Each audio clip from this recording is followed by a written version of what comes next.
हाणे अवांखे अपडेट कयो पिया काज़ी अहमद मां ब्यूरो चीफ साईं बशकुर लाखो जी रिपोर्ट मुताबिक़ त काज़ी अहमद लॻे क़ौमी शाहराह ते चंडण शाह खां मोरी भरिसां सुबुह सवेरे 5 वॻे क़ाइमु पुलिस पिकट वटि 6 नामालूम फोरन पारां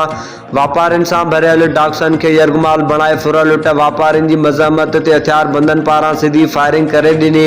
जंहिंजे नतीजे में हिकु पीरसन वापारी तेगो खान मरी थॾे ते फ़ौत थी वियो त ॿिनि ज़ख़्मियुनि ऐं फ़ौतनि खे काज़ी अहमद इस्पताल आंदो वियो,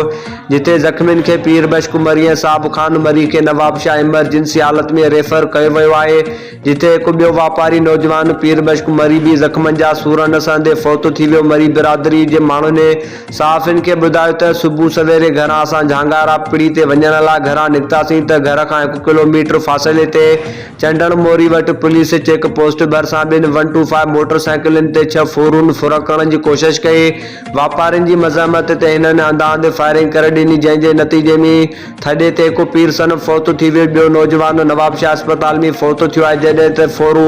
125 मोटरसाइकिल भी छॾे फरार थी विया। नगर पुलिस पिकट भी आहे, पर उन वक़्तु पुलिस मौजूद न हुजण करे ही हादिसो पेश आयो आहे। काज़ी अहमद फुर वारे वाक़े दौरान हथियारबंदनि हथां गोलियूं हणी क़तल कयल ॿिनि वापारियुनि जे वाक़े बैदि एसएसपी नवाबशाह अमीर सऊद मंगसी काज़ी अहमद पहुची अस्पताल में मक़तूलनि जे वारसनि सां मुलाक़ात करे ॻाल्हि ॿोल कंदे वाक़े जा तफ़सील वरिता